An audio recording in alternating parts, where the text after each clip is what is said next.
أعوذ بالله من الشيطان الرجيم بسم الله الرحمن الرحيم.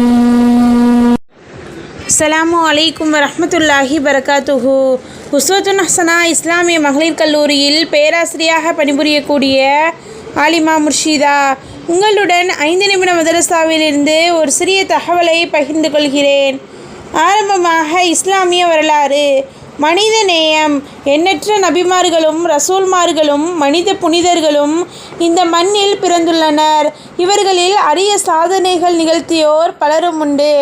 ஆனால் ஈருலக தலைவர், இறுதி தூதர், மனித நேயர் முஹம்மது நபி ஸல்லல்லாஹு அலைஹி வஸல்லம் அவர்களுக்கு கிடைத்த பேரும் புகழும் சிறப்பும் உலகில் வேறு எவருக்கும் கிடைக்கவில்லை.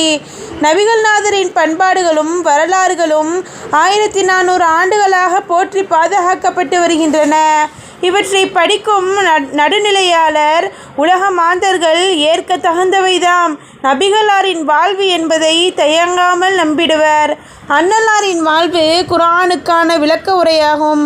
பிறருக்கு வழிகாட்டும் ஒளி விளக்காகும். நபிகளாரின் குணமும் பண்பும் வாழ்வின் அனைத்து அம்சங்களையும் உள்ளடக்கியதாகும்.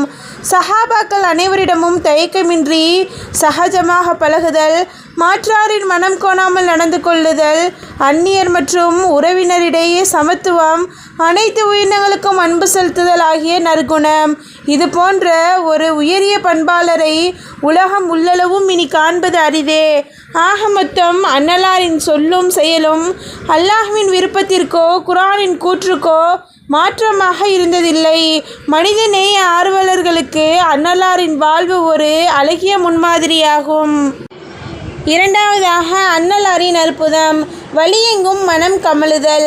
அன்னலார் நடந்து சென்ற பாதையில் வேறொருவர் நபிகளாரை தேடிக்கொண்டு சென்றால் அந்த பாதையில் நறுமணம் கமழ்வதை வைத்தே இந்த வழியாக நபிகளார் சென்றிருப்பது உறுதி என நம்புவர். அந்த மனம் அத்தர் போன்றவற்றை உபயோகிக்காமலே இயல்பாகவே அன்னலாரின் புனித மேனியிலிருந்து வெளிப்படுவதாகும் என ஜாபிர் ரலியல்லாஹு அன்ஹு அவர்கள் கூறினார்கள். மூன்றாவதாக ஒரு ஃபர்லை பற்றி மரண சாசனத்தை நிறைவேற்றுதல். குர்ஆனில் அல்லாஹ் தஆலா கூறுகிறான், சொத்தில் வாரிசுதாரர்களின் பங்கீடு பற்றிய கூறிய பிறகு இந்த பங்கீடெல்லாம் இறந்தவரின் மரண சாசனத்தையும் அவர் பேரில் உள்ள கடனையும் நிறைவேற்றிய பின்னரே என தெளிவாக விவரித்துள்ளான். நான்காவதாக ஒரு சுன்னத்தை பற்றி காலை மாலையின் துவா. காலை மாலையில் இந்த துவாவை ஓதி வரும்படி அன்னலார் கூறினார்கள். அஸ்பஹ்னா வ அஸ்பஹல் முல்க லில்லாஹி ரப்பில் ஆலமீன்.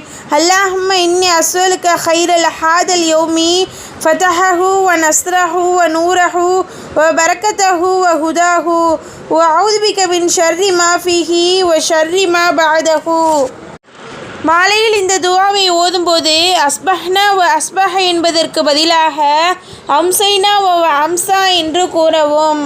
ஐந்தாவதாக ஒரு முக்கிய அமலின் சிறப்பு. நோன்பின் வெகுமதி. அல்லாஹ்வின் திருப்பொருத்தத்தை நாடி ஒரு நாள் நோன்பிருப்பவருக்காக அவருக்கும் நரகத்திற்கும் இடையில் 70 வருட தொலைதூரத்தை அல்லாஹ் தஆலா ஏற்படுத்திடுவான் என நபி அவர்கள் கூறினார்கள். ஆறாவதாக ஒரு பாவத்தை பற்றி உடன்படிக்கையை மீறினால் அல்லாஹ் தஆலா கூறுகிறான், எவர்கள் அல்லாஹ்விடம் அளித்த வாக்குறுதியை அதனை உறுதிப்படுத்திய பின்னர் முறித்து விடுகிறார்களோ, இன்னும் அல்லாஹ் சேர்த்து வைக்க வேண்டுமென ஏவிய பந்தத்துவத்தை துண்டித்து விடுகிறார்களோ, இன்னும் பூமியில் விஷமம் செய்கிறார்களோ, அத்தகையோருக்கு சாபம்தான். இன்னும் அவர்களுக்கு மிக கெட்ட வீடும் இருக்கிறது. ஏழாவதாக உலகத்தை பற்றி செல்வம் சோதனையே. அல்லாஹ் தஆலா கூறுகிறான், அல்லாஹ் மனிதனை சோதிப்பதற்காக ஏராளமான செல்வங்களை கொடுத்து அவனை கண்ணியப்படுத்தினால் அவன் பெருமையாக எனது இறைவன் என்னை உயர்வாக்கி வைத்தான் என கூறுகிறான். மீதமிந்திய செல்வம் வழங்கப்படுவது சோதனைக்காக என்பதை அவன் உணர்வதில்லை.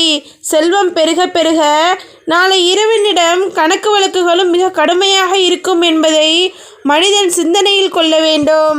எட்டாவதாக மறுமையை பற்றி நற்குழந்தைகளின் பயன். சொர்க்கத்தில் மனிதனின் படித்தரம் உயர்வடையும் போது இது எனக்கு எப்படி கிடைத்தது என்பான். உனது குழந்தையின் இஸ்திஃபாரில் இந்த பதவி உயர்வு உமக்கு கிடைத்தது என்று அவரிடம் கூறப்படும் என நபி அவர்கள் கூறினார்கள்.